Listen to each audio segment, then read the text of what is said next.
예수께서 십자가에서 달려시고 그날 3시쯤에 내가 다 이루었다 말씀하시고 영원히 떠나셨습니다. 그리고 난 다음에 날이 저물었을 때 아리마대 부자 요셉이라 하는 사람이 와서 그분이 예수의 제자라고 57절은 이야기하고 있습니다.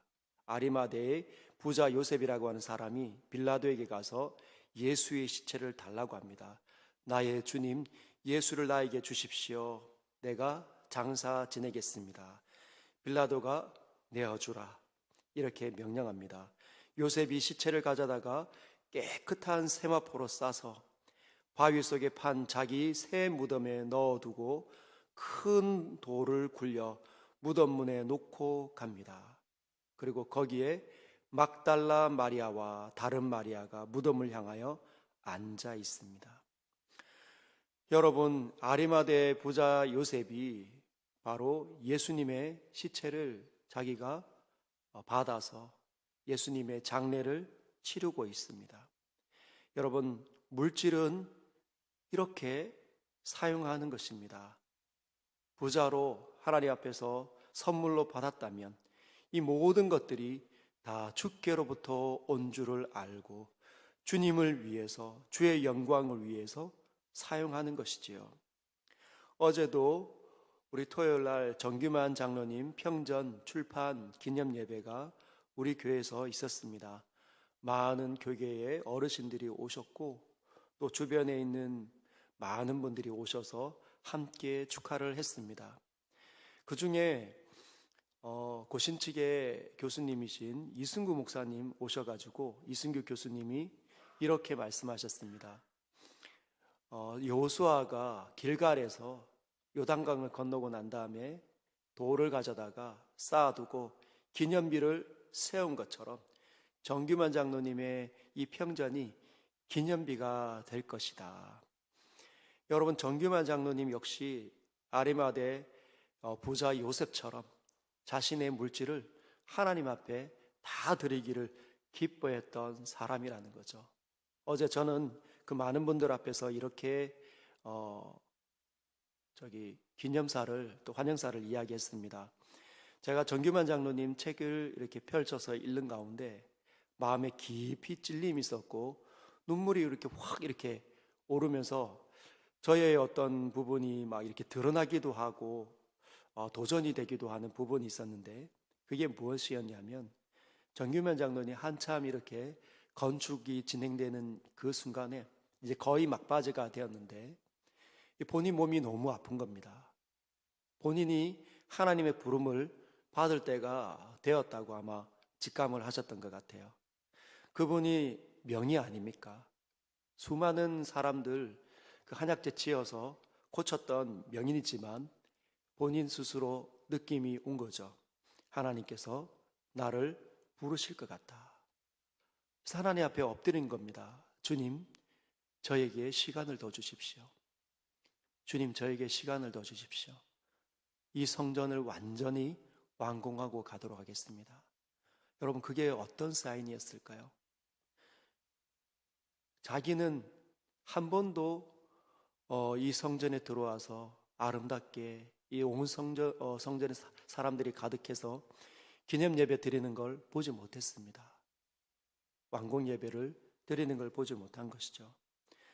그럼에도 불구하고 자신의 힘을 다해서 하나님을 섬기고 교회를 섬기고 사람을 섬기는 겁니다.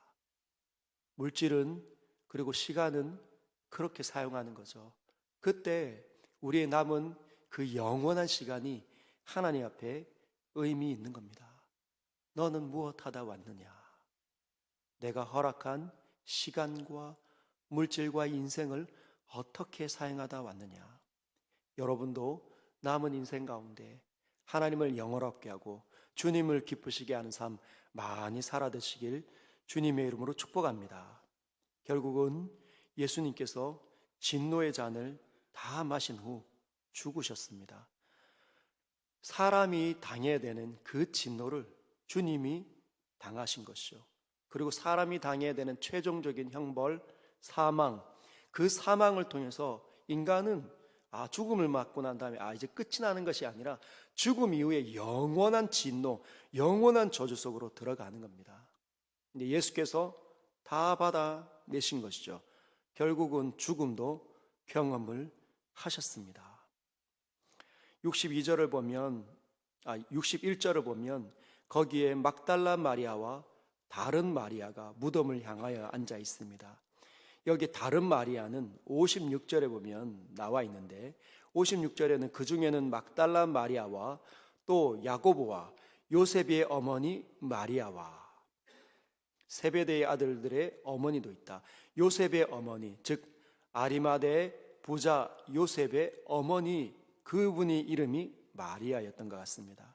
그래 아리마대 부자 요셉의 어머니 마리아와 막달라 마리아가 예수님의 십자가 앞에서도 있었고 그리고 무덤가에서도 앉아 있는 것이죠.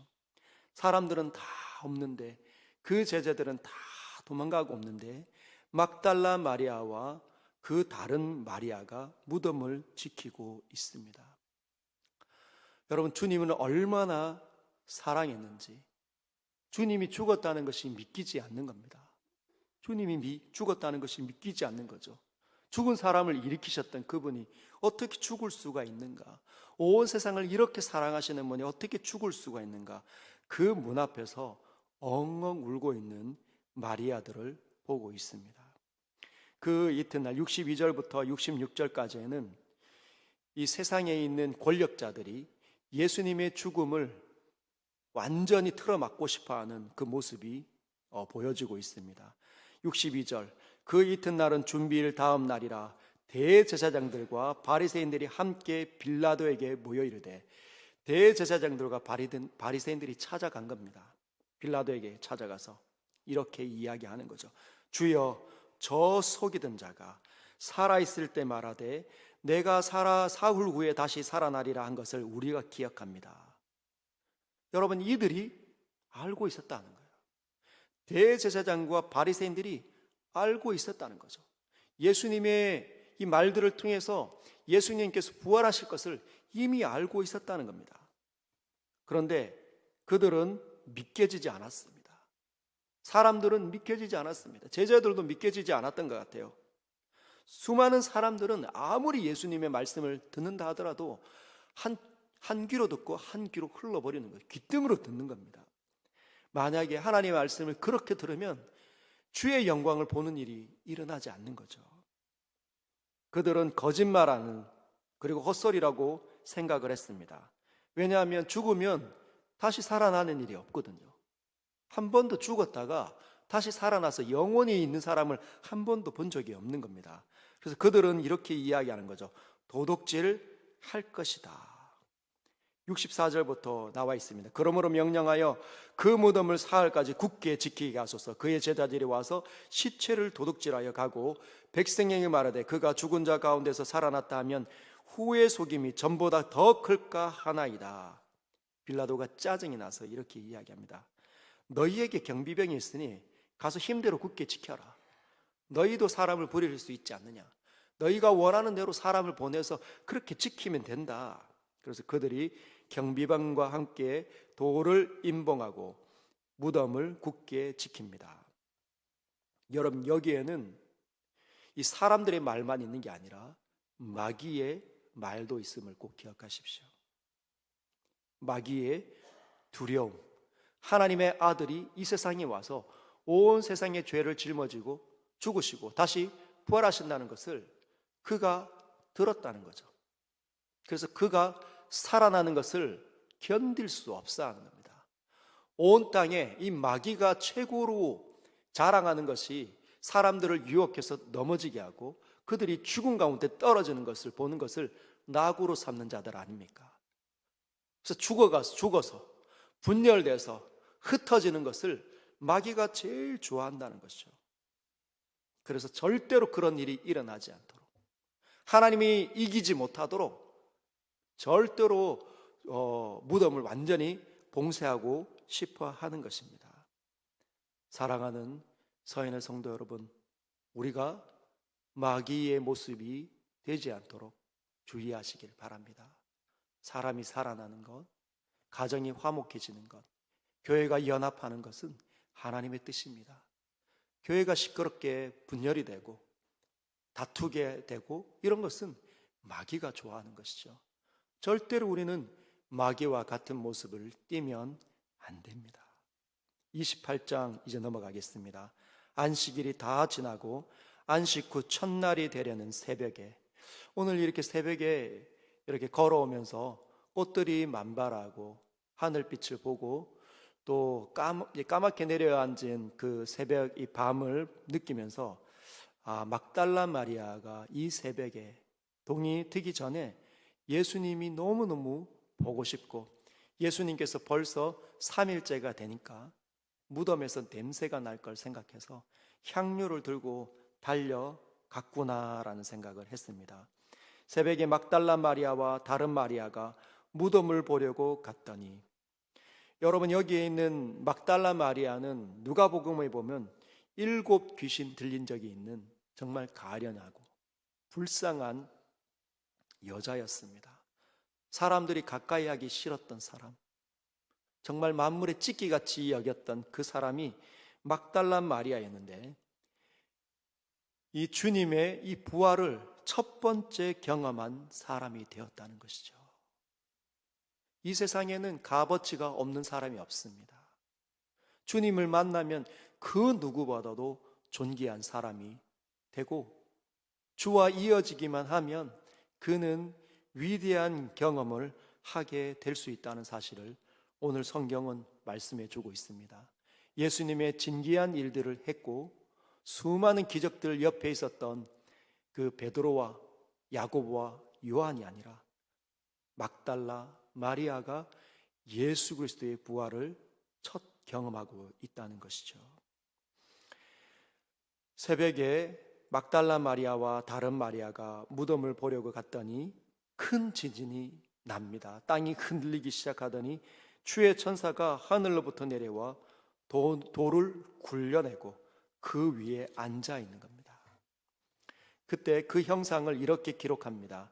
그 형상이 번개 같고 그 옷은 눈같이 희건을, 지키던 자들이 그를 무서워하며 떨며 죽은 사람과 같이 되었더라.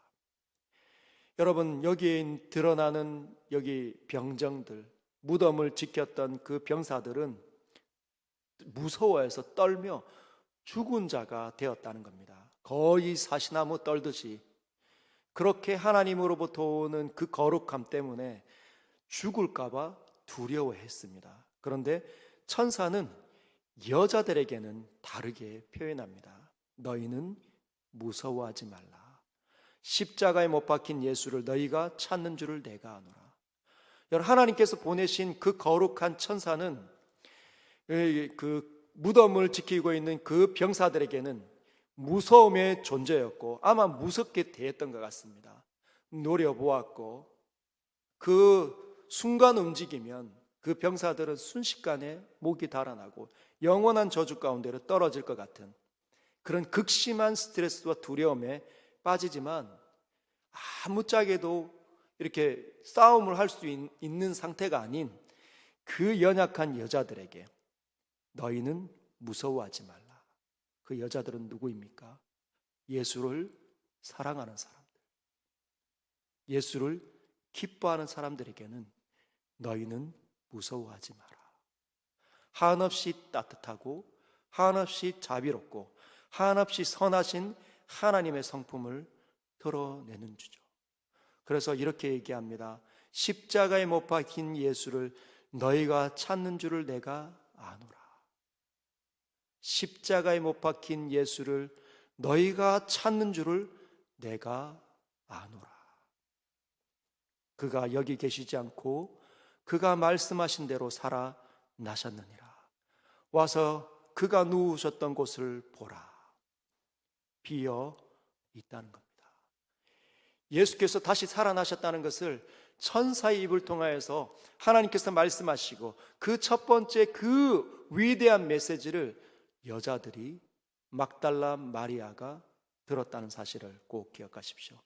우리 모두도 주님을 깊이 만나고 주님을 깊이 깊이 사랑하며 주님을 간절히 보고 싶어하는 사람들 되시길 바랍니다. 그러면 주님의 이 놀라운 소리를 듣게 되고 주님께서 어쩌면 우리에게 놀라운 방식으로 찾아오시리라 믿습니다. 그리고 주님은 그 여자들에게 너희 형제들에게 갈릴리로 가라 말하라. 이 천사가 이야기하고 난 다음에 9절에 보면 8절에 보면 여자들이 무서움과 큰 기쁨으로 빨리 무덤을 떠나 제자들에게 알리려고 뛰기 시작합니다. 근데 뛰기 시작할 때 얼마 가지 않아서 예수께서 그들을 만나십니다. 샬롬, 에이레네, 잠잠하라, 안정해라. 그때 여자들이 그 발을 붙잡고 경배합니다. 여러분, 주님을 만날 때, 주님이 우리에게 부딪힐 때 우리가 해야 되는 일은 경배하는 일이죠. 주의 은혜가 나에게 내려지기 시작하고 하나님의 음성이 성경을 통해서 하나님의 음성으로 나에게 부딪힐 때는 우리는 즉각적으로 입을 열어서 그분을 경배해야 되고, 주의 은혜가 나에게 주어져 있기 때문에 감사하고 기뻐하며 주님께 예배하는 일이 일어나야 합니다. 그것이 하나님 만난 사람들의 몫이라는 것이죠.